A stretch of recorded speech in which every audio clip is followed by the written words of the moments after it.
আমি আমার ক্লোজ আত্মীয় স্বজনকে জানি, আম্মা আব্বার কাছ থেকে ছোটবেলাতে শুনে আসছি যে কলেজে যাবে ভাত নাই, ঘরে কোনো ভাত নাই, ক্ষুধায় কাতর, রাতভর রাতে হালকা কিছু খাইছে আর খাওয়া নেই।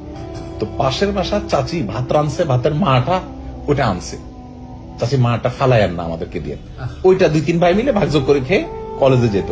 এটা একদিন না, এটা প্রায় দিনের রুটিন হয়ে গেছে তাদের।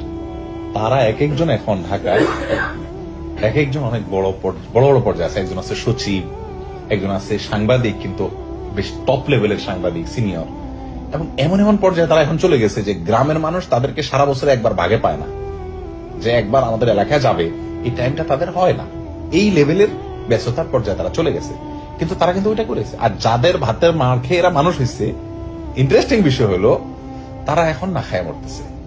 ইভেন আমার মতো গরিব মানুষ তাদেরকে যে একটু হেল্প করা লাগতেছে। তাহলে খোলাসা কি দাঁড়ালো? আল্লাহ সুবহানাহু ওয়া তাআলা আমাদেরকে যে প্রেসার দেন, আমাদেরকে যে স্ট্রেস দেন, আমাদেরকে যে চাপ দেন, এই চাপগুলো প্রতিটা চাপ আমার তানভীর, সে ফর এক্সাম্পল তানভীর ব্যবসা করেন, ওনার ব্যবসায়িক লেভেলে চাপ আসছে, ওনার খুশি হওয়া উচিত এই জন্য যে আল্লাহ সুবহানাহু ওয়া তাআলা কিছুটা দিতে চাচ্ছেন।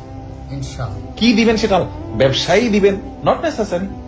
হয়তো ছেলে মেয়েগুলোকে এমন কিছু দিয়ে দিবেন, এমন এক্সট্রাঅর্ডিনারি কিছু করে দিবেন যে উনি কল্পনাও করেননি। ধরুন ওনার ছেলেটা যদি এখন সারা ওয়ার্ল্ডের মানে কোন একটা সেক্টরে এমন একটা অবদান রাখে যে বিশাল কিছু, তাহলে ওনার এই ব্যবসার ক্ষতি হইয়া যেটা পাইলো, তার ওটা কি ডিলটা কি খারাপ হলো? Best deal.